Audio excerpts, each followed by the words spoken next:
क्या समझ में आया? मौजूदा सियासी हालत को अगर देखा जाए तो मुझे ऐसे लगता है कि राजकीय नैतिकता के जो आधार होते हैं वो आधार ही कुछ जैसे हिल गए हैं या पूरी तरह से वो परास्त हो गए हैं, क्योंकि शिंदे गुट में जो लोग शामिल हुए थे वो यह वजह देकर हुए थे कि राष्ट्रवादी के साथ जाकर हमारा हिंदुत्व खतरे में आता है।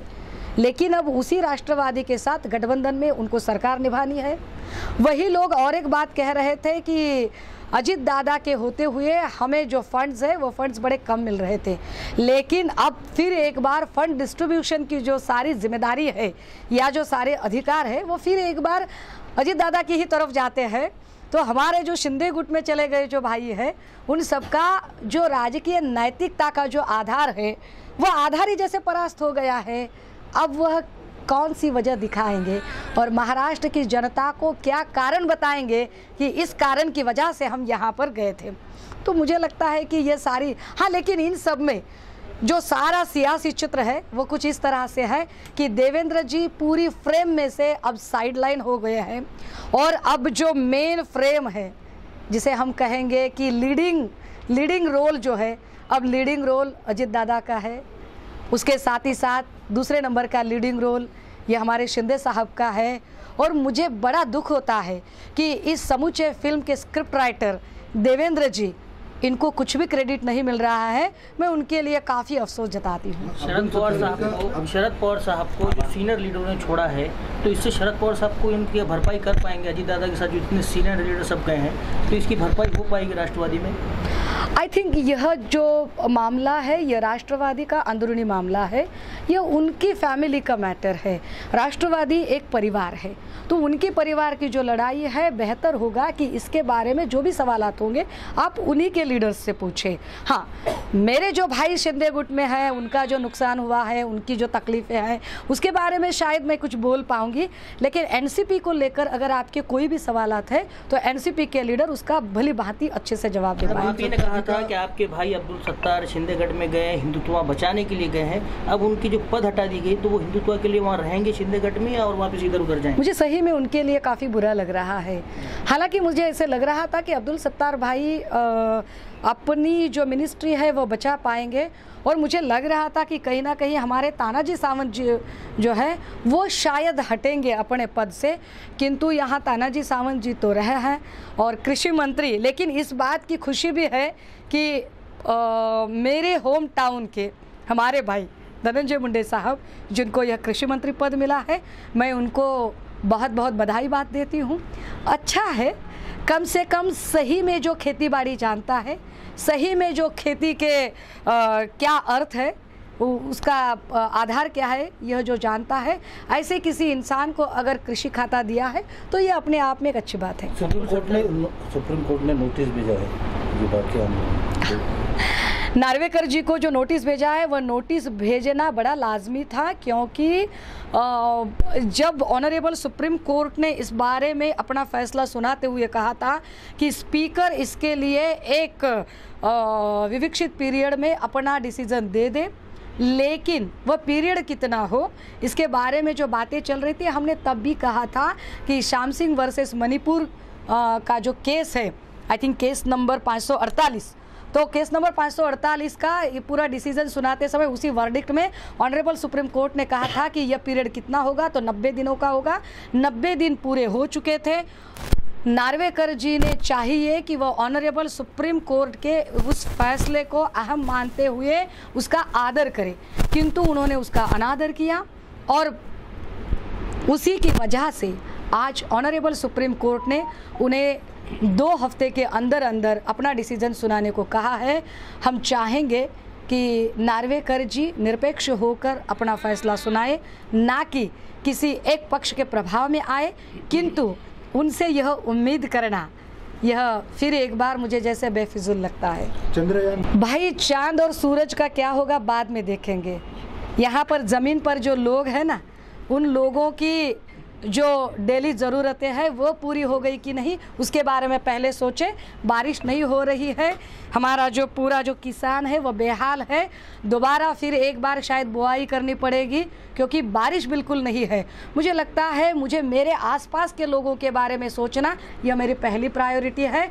रही बात चांद सूरज की, तो उसके लिए प्रधानमंत्री 56 इंच का सीना ताने हुए हैं, वो देंगे ना जवाब। अजित पवार यांच्याकडे अर्थ खातं असल्याने ते निधी देत नव्हते असा शिंदे गटाचा आरोप होता। आता पुन्हा अजित पवार यांच्याकडे अर्थ खातं मिळालेलं आहे। दादांचे मनपूर्वक अभिनंदन। दादांच्यासारखा प्रशासनावर पकड असणारा माणूस, ज्यांना वित्त आणि नियोजनाची चांगली जाण आहे, उत्तम प्रकारे त्यांनी ही खाती याआधी हाताळलेली आहेत, त्यामुळे पुन्हा त्यांच्याकडे हे खातं जाणं आनंददायी आहे। कारण कुणाकडे ना कुणाकडे ते खातं जाणार होतं। जर दादांसारख्या अनुभवी माणसाकडे जाणार असेल तर दादांचं अभिनंदन। परंतु या निमित्ताने राजकीय नैतिकता हरवली आहे का, हा एक नवा प्रश्न तयार होतो। कारण आमच्याकडनं गेलेली जी आमची 40 चुकार भावंडं आहेत, त्यांनी जाताना एक असं कारण सांगितलं होतं की आम्हाला एक तर राष्ट्रवादीसोबत गेल्याने आमचं हिंदुत्व धोक्यात येतं, तर आता यांचं हिंदुत्व म्हणजे कुठल्या खुंटीला यांनी टांगून ठेवलं असेल बरं, की जे अजिबात धोक्यात येत नाही आहे किंवा आता त्याला काहीही प्रॉब्लेम नाही आहे, असं कोणतं प्रोटेक्टिव्ह कवर त्यांनी घातलेलं असेल की हिंदुत्वाला आता काही धक्का लागत नाही आहे। आणि दुसरा त्यांचा नैतिक आधार उन्मळून पडत आहे, तो म्हणजे ज्या दादांच्याबद्दल तक्रारी करूनच ही माणसं बाहेर पडली होती, तेच दादा पुन्हा म्हणजे जी सासू नको नको म्हटलं तीच सासू वाटायला आल्यानंतर आता सगळ्या सुनांची काय चलबिचल असेल, हा खरंच माझ्यासाठी सुद्धा औत्सुक्याचा विषय असेल।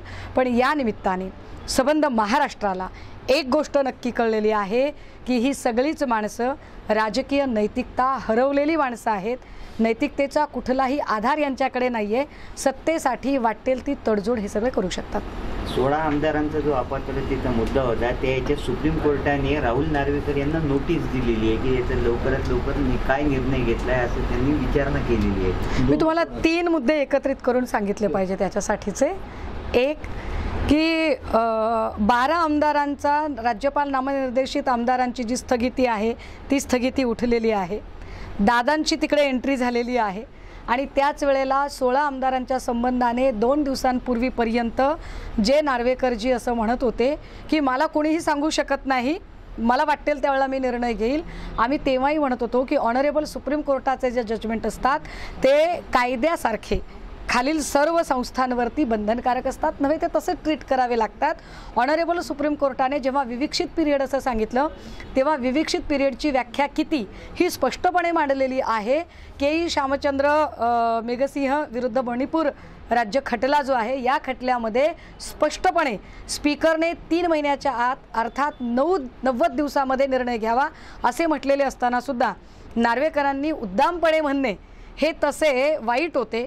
परंतु काहीही असो, किमान या निमित्ताने सुप्रीम कोर्टाने आता 2 आठवड्याचा दिलेला जो पिरियड आहे तो महाराष्ट्रातल्या किंबहुना कायद्याचा अभ्यास करणाऱ्या, कायदा मानणाऱ्या लोकांच्यासाठी न्यायव्यवस्थेवरचा विश्वास मजबूत करणारा निकाल आहे। ते जे निर्देश आहेत ते आमचा विश्वास पुन्हा एकदा परिदृढ करणारे आहेत। बाकी नार्वेकर काय निर्णय घेतील, ते खरंच निरपेक्षपणे वागतील की नाही, हा तसा संशोधनाचा विषय आहे। आता या 3 पक्षाचं सरकार आहे, त्याच्यामध्ये देवेंद्र फडणवीस, शिंदे किंवा अजित पवार कोणाचा शब्द अंतिम राहील? मला नाही वाटत की या सगळ्यांमध्ये देवेंद्रजींचा शब्द अंतिम असेल म्हणून। अर्थ खातं हे सगळ्यात महत्त्वाचं खातं असतं। सगळ्या मंत्रिमंडळाचा जो बॅकबोन आहे तो अर्थ खातं आहे आणि अर्थ खात्यात जर दादांकडे असेल तर या संबंधित खात्यामध्ये हस्तक्षेप फार तर मुख्यमंत्री आणि स्वतः अर्थमंत्री 2च लोक करू शकतात। त्यामुळे देवेंद्रजींचा कुठलाही हस्तक्षेप असणार नाही। किंबहुना आपण पाहिलं असेल याच्या आधी जेव्हा कधी मंत्रिमंडळाचे विस्तार किंवा खाते वाटप किंवा कुठलीही घडामोड होत होती त्यावेळेला देवेंद्रजी शिंदे साहेबांना सोबत घेऊन जात होते। It is a first time की दादा एकटे गेले, देवेंद्रजींना सोबत घेऊन गेले नाही। याचा अर्थ असा आहे की केंद्रातली भाजपा हळूहळू देवेंद्रजींना साइडलाइन करत आहे। किंबहुना महाराष्ट्रातली देवेंद्र फडणवीस यांच्याबद्दलची नकारात्मकता ही केंद्रापर्यंत त्याची कीर्ती पोहोचलेली दिसते आणि त्यामुळे देवेंद्रजींना बऱ्यापैकी साइडलाइन करून आता अंतिम शब्द कुणाचा हा जर आपला प्रश्न असेल तर मला वाटतं याच्यात देवेंद्रजी स्पर्धेतनं आऊट झालेले आहेत. शिंदे साहेब की दादा असा जर प्रश्न असेल तर सामान्य लोक म्हणतील दादा, काही हरकत नाही. मला वाईट वाटतंय की माझ्या एका भावाचं नुकसान झालेलं आहे. मी याच्या आधीही असं म्हणत होते की कारण आमचे भरत गोगावलेही म्हणाले होते की जिथे एक भाकरी खायची तिथे अर्धी भाकरी खावी लागते. आपली भावंडं उपाशी मरतात हे बघून कुठल्याच बहिणीला आवडणार नाही. आणि त्यातली त्यात अब्दुल सत्तारांचं अगदी खातच काढून घेणं हे तर खूपच वाईट आहे. पण तरीसुद्धा शिंदे गटाला मला वाटते की हा खूप छोटा झटका आहे. असे अजून झटके लागणार आहेत. मजा तेव्हा असेल जेव्हा आदरणीय दादा मुख्यमंत्रीपदी विराजमान होतील. मी दादांना मुख्यमंत्री पदाच्या शुभेच्छा देते. हिंदी में लोग एक मिनट मैडम